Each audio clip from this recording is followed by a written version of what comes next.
everybody. Welcome to May 29th, Kiwanis Club of Easton, our weekly meeting. Great to have everybody here. Stand with me, please, as we say the Pledge of Allegiance, followed by God Bless America.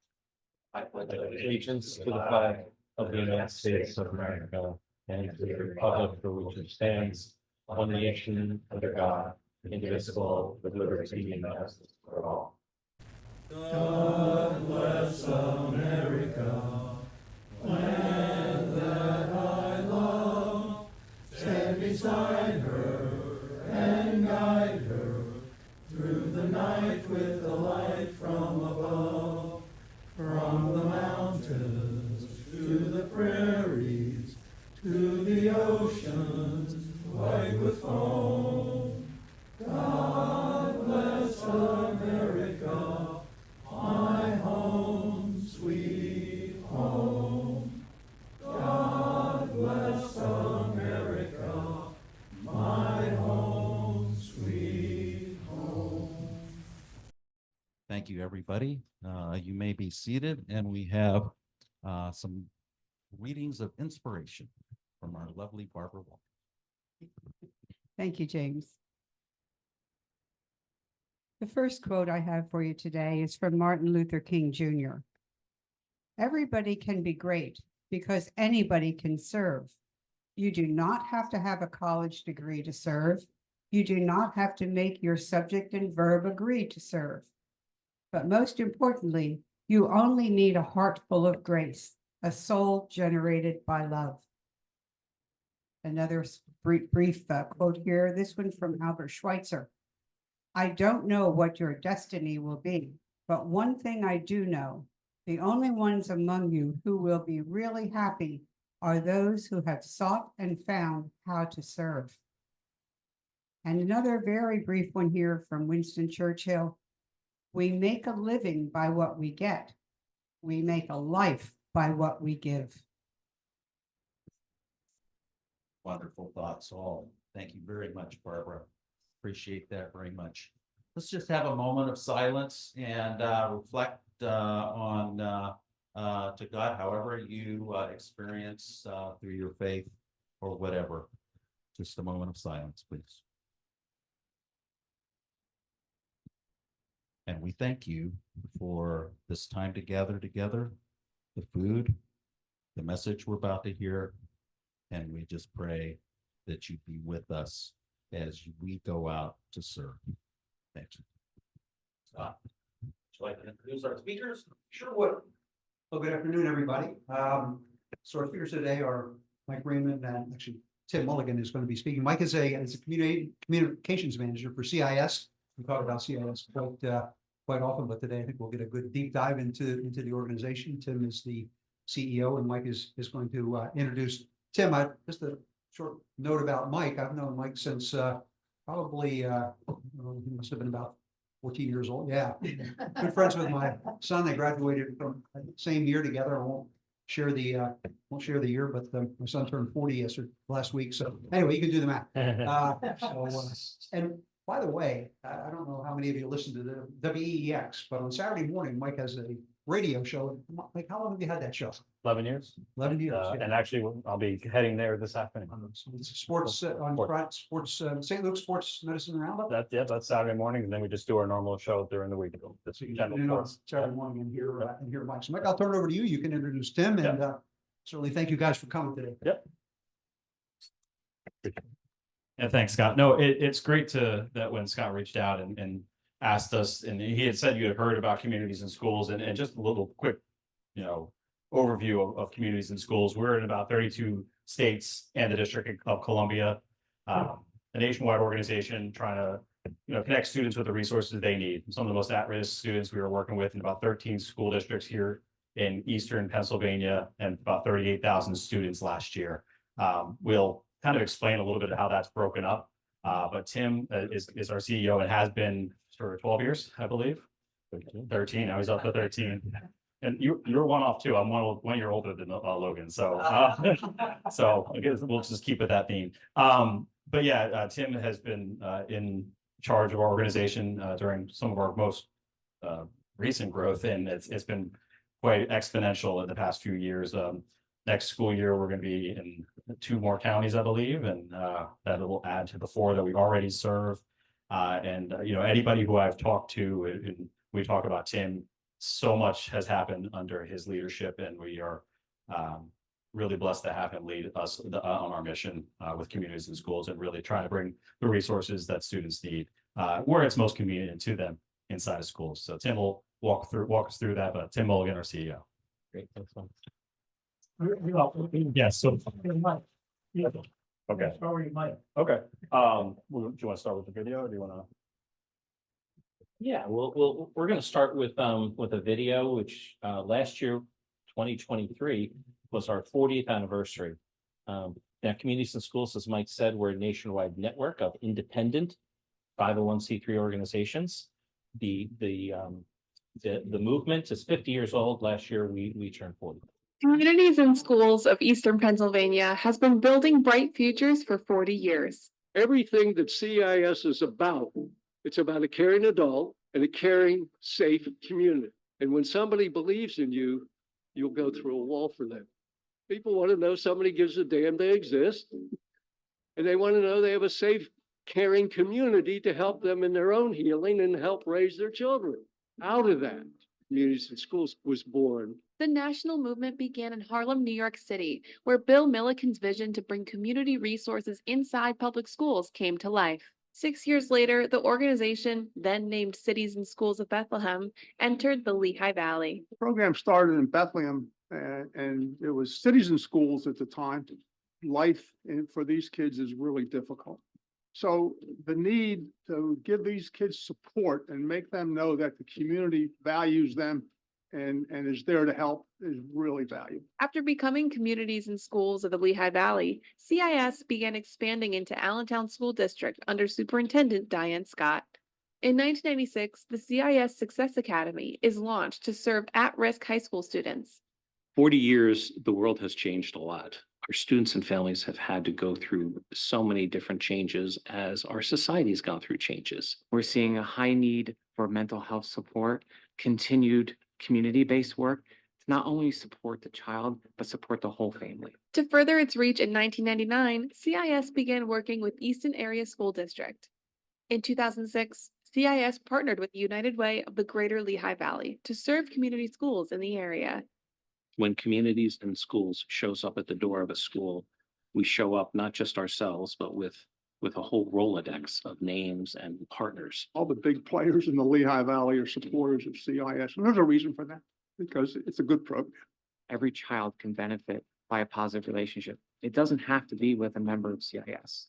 We just need to help facilitate a relationship within that school community so that every student feels recognized and feels supported along their educational journey. Continuing to expand, CIS enters Berks County to serve Reading School District. In 2021, CIS of the Lehigh Valley changes its name to Communities in Schools of Eastern Pennsylvania to reflect its growing geographic footprint in Pennsylvania.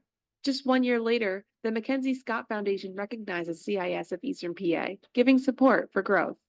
Our 40th anniversary goal is to be serving 50,000 students a year in 5 years. And we believe that we can do that because we have the friends and supporters in this community who believe in the work and believe that every child deserves a chance to be successful. We are no longer waiting to be at the table. We're at the table. We aren't a nice to add. We are a must to have. Today, CIS is happy to celebrate its 40th year of impact. We now serve 38,000 elementary, middle, and high school students in 43 schools in 14 districts across Northampton, Lehigh, Berks, and Chester counties.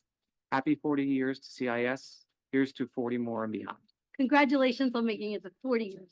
It's been a great run, and I hope there's many more years ahead. I'm looking forward to more years working together to support our families and. Well, great. And again, as we're teeing this up, I just want to say again, thank you so much for the invitation to be here today. Kiwanis is a fantastic organization. I couldn't agree more that the values and the commitment that you have to youth certainly resonate very like hand in glove to me and also to our organization. And so I just want to thank you for your commitment to youth and to the wonderful values, the wonderful philosophy, the wonderful spirit of Kiwanis that you bring to so many kids. As we said, communities and schools, Mike gave a nice introduction to it. I was attracted to it because my own personal journey in both ministry and also in human services has always been about, wanting to work with those who are most resource deprived, the poor. And, how do you not only give them what they need for today, but more important, empower them, give them the, young people or adults, the skills they need. I ran a Catholic Charities Agency, which I loved, did great work, domestic violence and other kinds of things. But when I heard about communities and schools and our mission, and the word empower is right there, I really kind of fell in love with it, And we see students sometimes whose trajectory is like this. They're not coming to school, they're failing, they're just not in a good place. But when a caring adult comes into their life, so many things can just, change. I mean, isn't that the truth? That's why you came to Kiwanis, right? Love changes everything. It changes everything. When you're loved and cared for, Bill Milliken has another phrase that he says, a kid needs to want to live before he wants to learn, And unfortunately, we have a lot of kids who aren't even sure what life is doing for them, or don't have a view of a future full of hope. So, a little introduction. 43% of students in the United States qualify for free and reduced lunch. You might not know that. That's across the entire country. 2 out of 5 students are significantly resource deprived. 26% of students across the country are chronically absent. That's a remarkable number. That means missing 10% or more of your school day. Kids not coming to school, ready to learn. 60% of females, 30% of males feel persistently sad and hopeless. That was in the height of the pandemic, but we still see a lot of the aftermath of mental health in the work that we do. 1 student drops out of school every 7 seconds, 7,000 students per day in the United States. Completely unacceptable. Across the United States, nearly 22% of high school students report seriously considering suicide. That's a staggering number again. 1 out of 5 kids. And High school. females, it's almost 30%. Yeah. So, that's the situations that we're stepping into every day. I like this little cartoon because can someone help me with these? I'm late for math class. Kids and even us as adults, we carry a lot of baggage around. Sometimes in order to, really be available for learning, we have to come to school ready to learn. Some kids are showing up, but they're not ready to learn because they're hungry. Maybe they don't have classes at work. Maybe they are being bullied, or they're just, have mental and physical health issues. There's a lot of reasons why kids are not coming to school ready to learn. Again, our mission: surround students with a community of support, empower them, and that's a great word, empower them to stay in school and achieve in life. Our lane, if you will, even though we're an educational nonprofit, we're not really doing a whole lot in terms of tutoring and doing academic assistance. Our lane is the non-academics. So we say, if you can address some of these non-academic barriers, in other words, the needs of the whole child, now they're going to be able to come to school ready to learn. That's sort of our whole modus operandi. That's our theory of change. When a student comes to school ready to learn, they can succeed and thrive.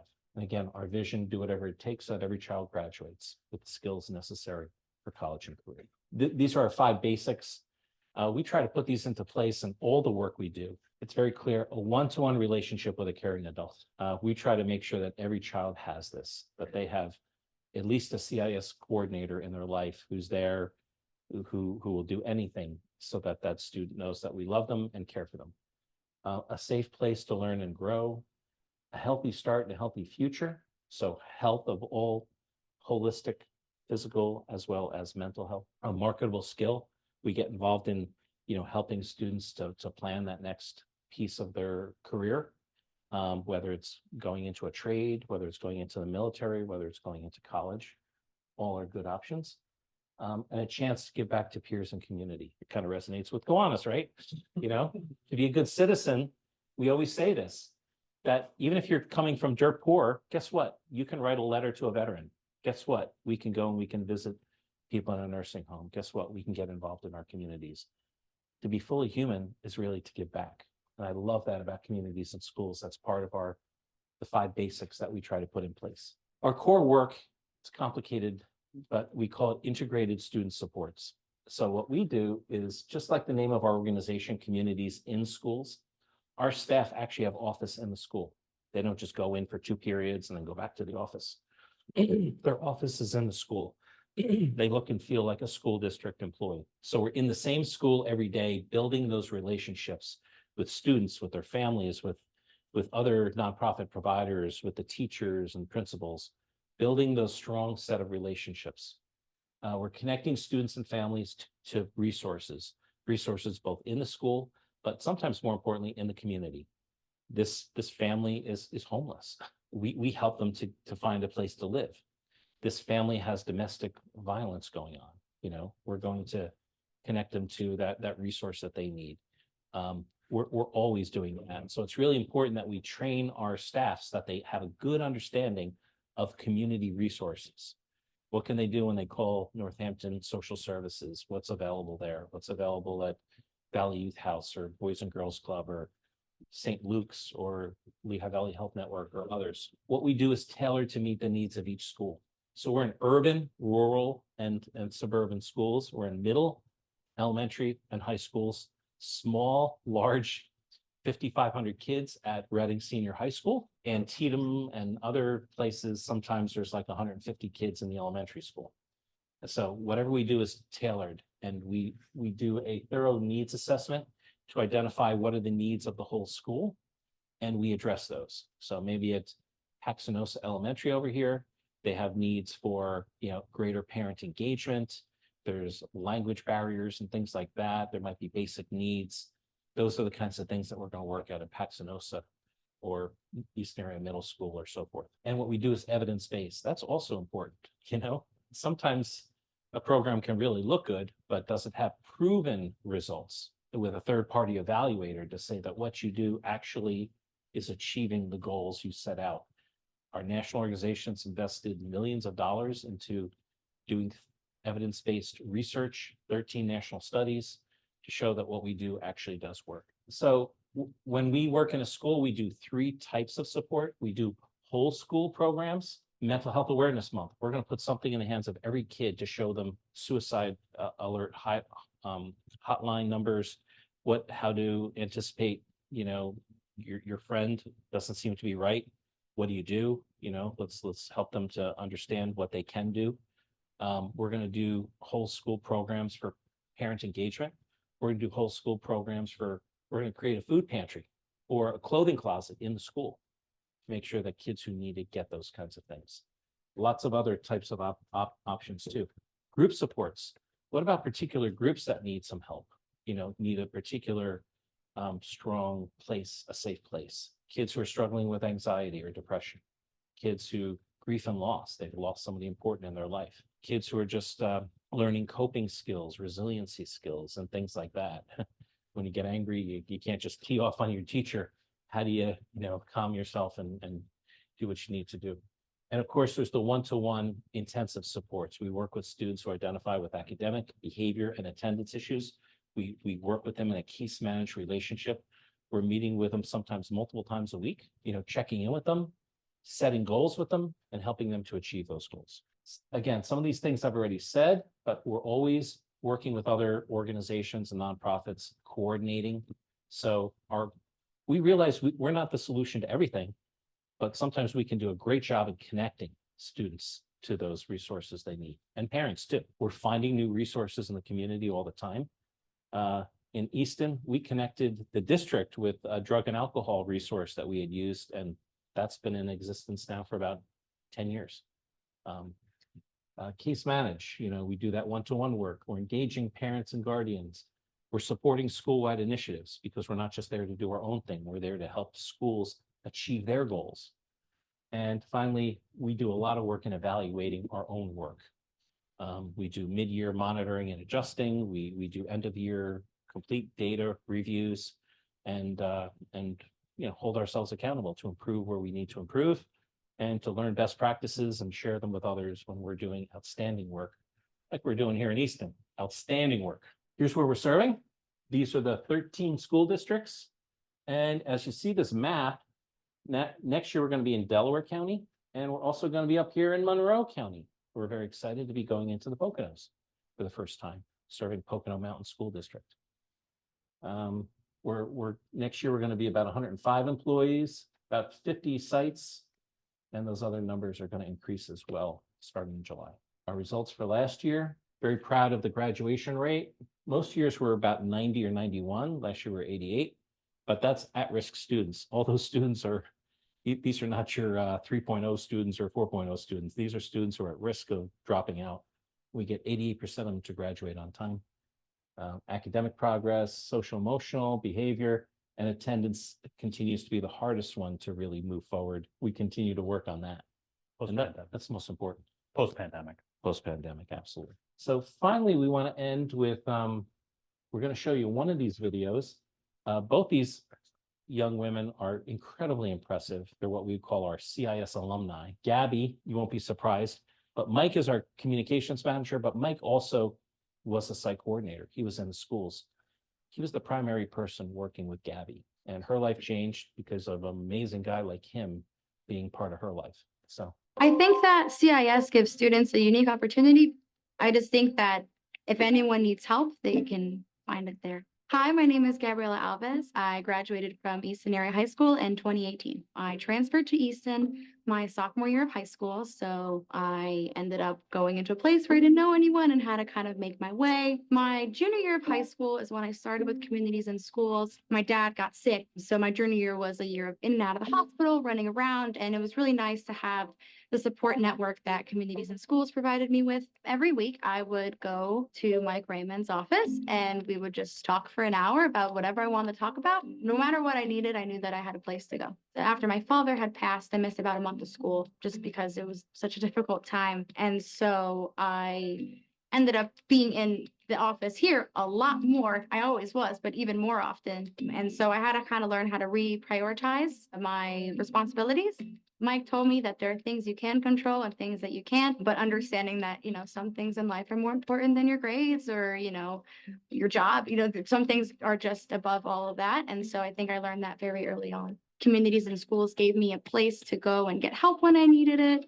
If I just needed to get away from everything, it was like a safe space for me. So I think that without it, I don't know how I would have graduated. Because of how much it impacted my life, I think that it's, become important to my family as well, because my little brother, Bruno, he is in 8th grade now, and he has been with CIS, I think, for a year or two. He was kind of having some trouble with school. And so I told him, I was like, why don't you try out communities and schools? He ended up going and he still goes. And I think it's been really helping him. So it's been nice to kind of see that continue on throughout the family and the continuous support from communities and schools. Recently, I joined as an alumni representative. So I'm very excited to get involved and give back to an organization that helped me so much. Right now, I'm finishing up my dual degree at Lehigh. I'm in their Honors Integrated Business and Engineering program, getting 2 degrees, one in financial engineering and one in management consulting, as well as minoring in both Spanish and international business. When I graduate, I will be moving to New York City to work at Morgan Stanley, which I am very excited about, as New York City has always been a lifelong dream of mine. So I'm excited to kind of accomplish that and,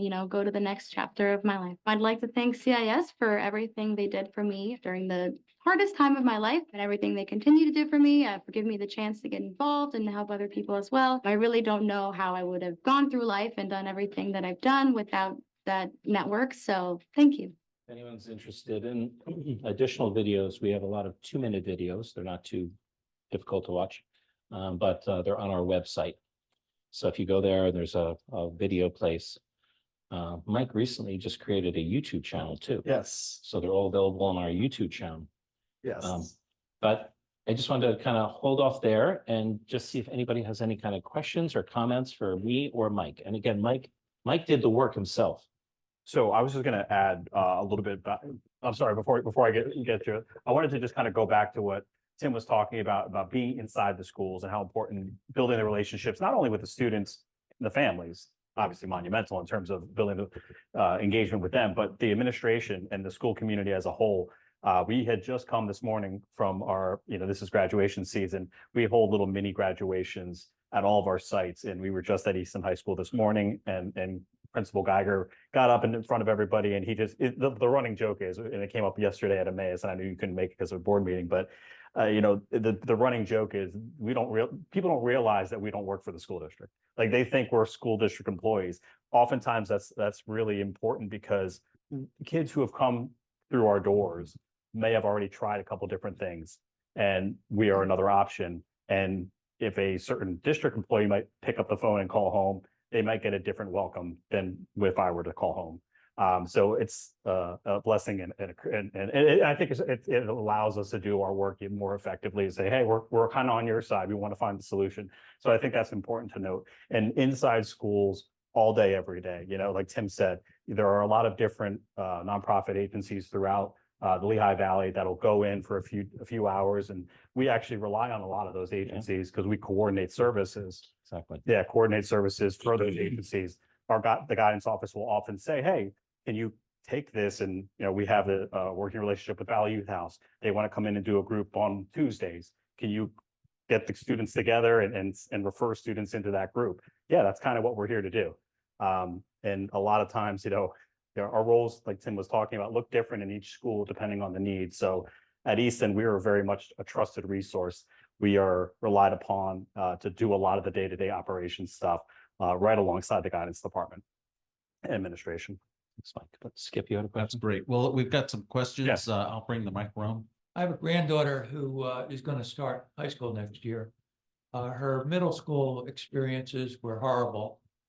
She lost her mother to cancer 4 years ago, then was diagnosed with type 1 diabetes and was bullied on her first day at school as a middle schooler. I know her dad had struggled to try to find help in the school and was not very successful at all. So how does a kid or a parent contact you about that? What school was she in? Easton Middle School. She was in the middle school. Okay, we're there. Yeah. That sounds like somebody who we should be working with. The process looks, here's the process. Weekly, the school district has meetings called SAP meetings. A lot of our referrals will come through SAP, which is Student Assistant Program, which anyone can refer into. Even you as a community member can go on the website and click in and say, hey, I'm concerned. Here are my concerns. The guidance counselors will meet, the principals will meet, and we are part of those meetings as well to help get and funnel the students to the right resource that they may need. But yeah, I think that's kind of the first step. But certainly you can call your grade level principal, your guidance counselor, and say you're interested in CIS services, and they can get you connected to the right person. Because she has to want to do that. Sure, it is definitely one of those things where she would want to have to participate. Yeah. And because we're not the school district, any families have to sign off on our services. So usually it's not an issue. Sometimes it is, but schools don't have to get that permission because that's understood that they're coming to the school. So a counselor giving some kind of support to a student, it's a little bit different because we're a third party. So we have to get a waiver signed. Just a fee for your services. There was not. No, the school district contracts with us. We go into a school district, we have to run a business too. It costs us about $90-some odd thousand to put one of our staff in a school for a year. So we find grants, we fundraise. The biggest support of our budget would be school district contracts. So we try to contract with a district to say, can you support us in bringing one of our staff into the school for a year? And then if there's any gap, we try to fundraise for that. Thank you, Skip. Find that communication sometimes is a barrier.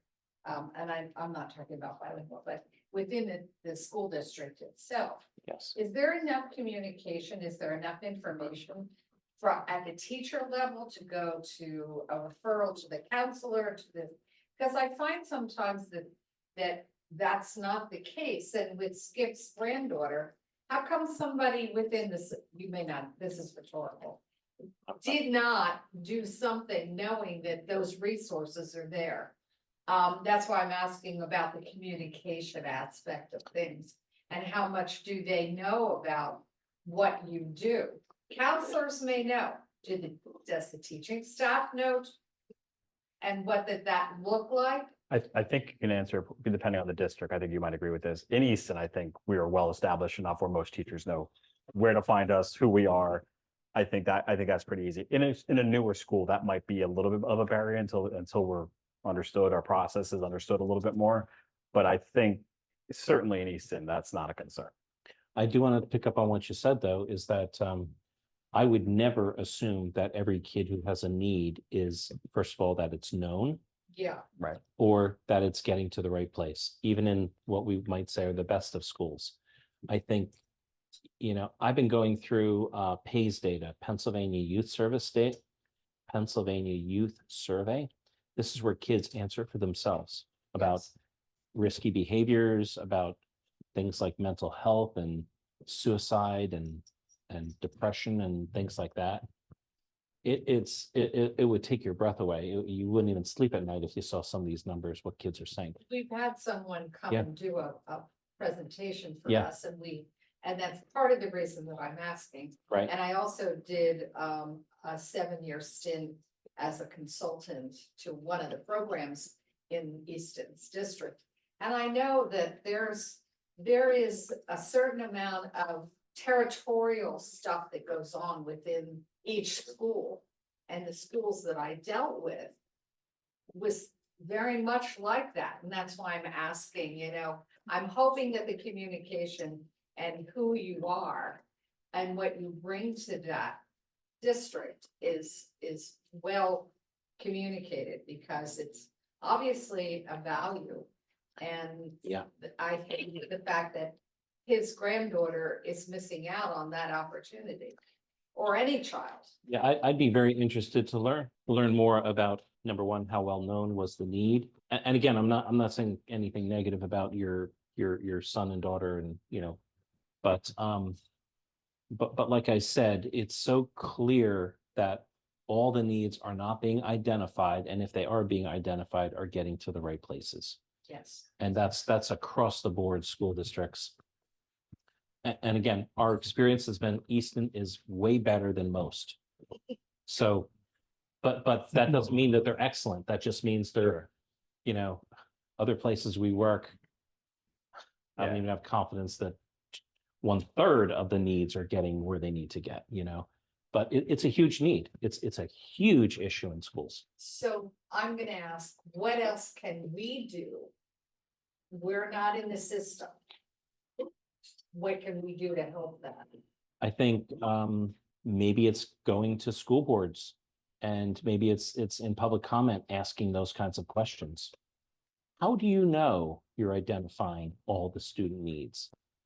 And if you don't feel like you're identifying all the student needs, what are you going to do about that? That's one place and one question that I would pose to any school board in any school district.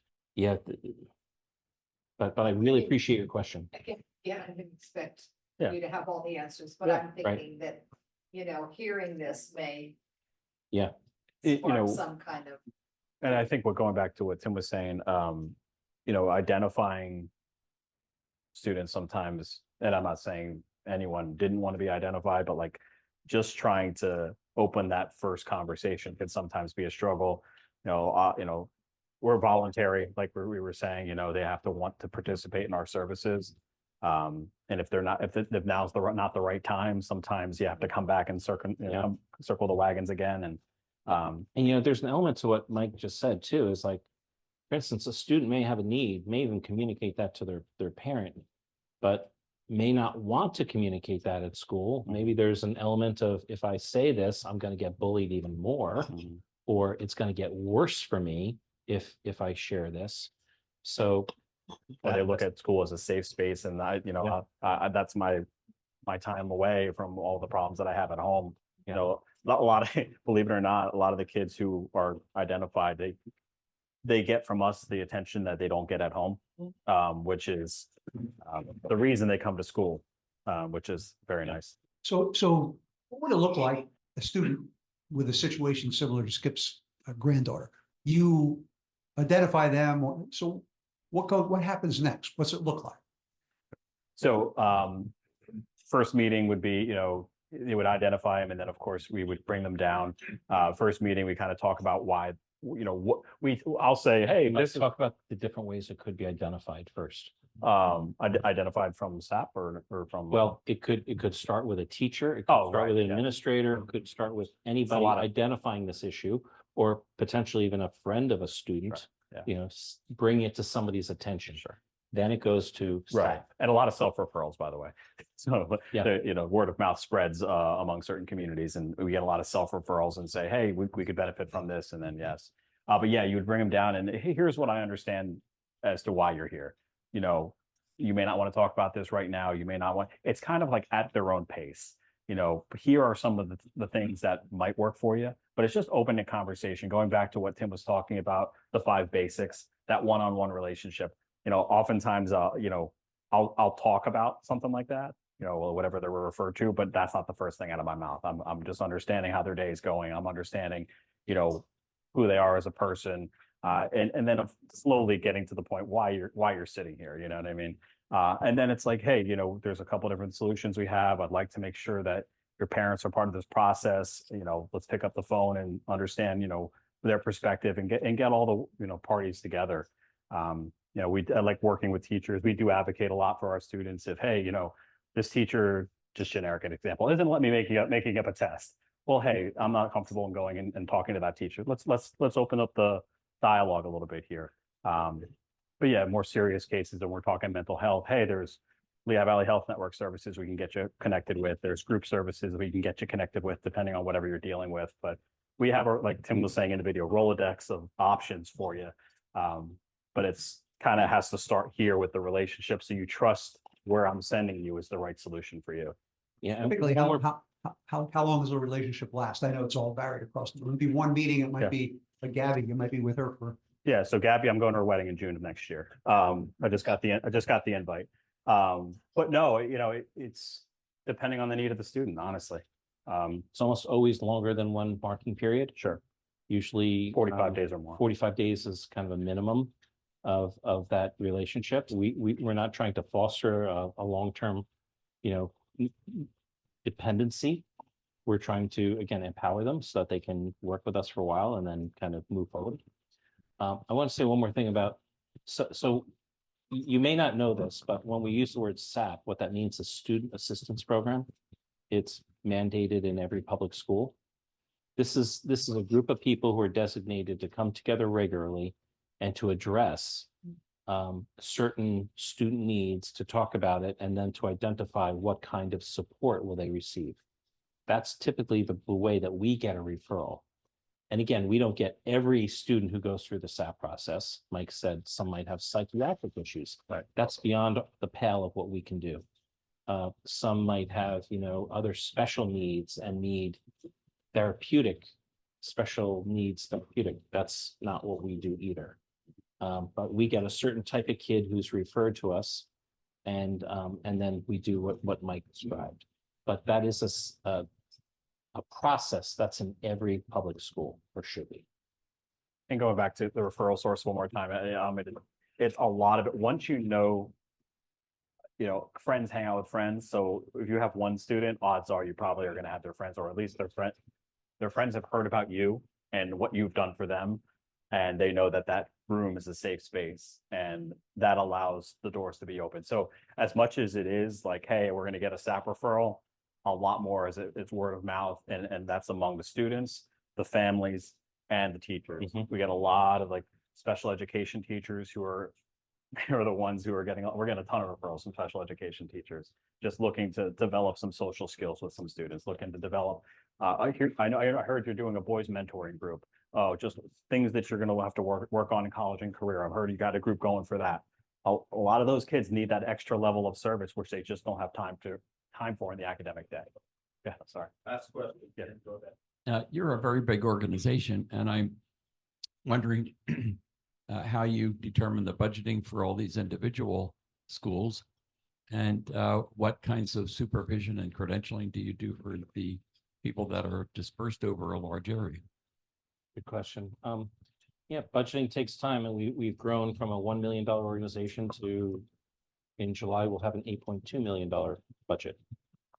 Most of that is personnel. So budgeting is, again, projecting our fundraising and projecting growth in fundraising, knowing our school district contracts and, getting those nailed down in the spring, so we're ready to go in the fall. Sometimes it includes grants, federal grants and other kinds of things that we go after, and, for 3 or 5 year grants. So it's putting all that mixed together and coming out with a good budget for the coming year. Credentialing, when it comes to our staff in the schools, minimum of a bachelor's degree. Sometimes they come with master's degrees, but minimum. We look for experience in understanding school systems, because you get into a school and there's, we're the boss, but in some ways the principal's the boss too, telling you what to do. So you have to be able to navigate those kinds of things. We put them through a lot of different trainings, like mental health first aid, restorative practices, mandated reporter. So we invest a lot in training our employees so that they can do that important work. And obviously the state and federal child abuse, guidelines, and we're following all of that as well, obviously, since we're working in schools. Thank you so much, Tim and Mike. It's a fantastic work that you guys do, fantastic program. So glad you could come here and share it with us, and we'll find ways to come alongside with you in the future. But thank you so much for your Thank you. presentation. Thank you, everyone.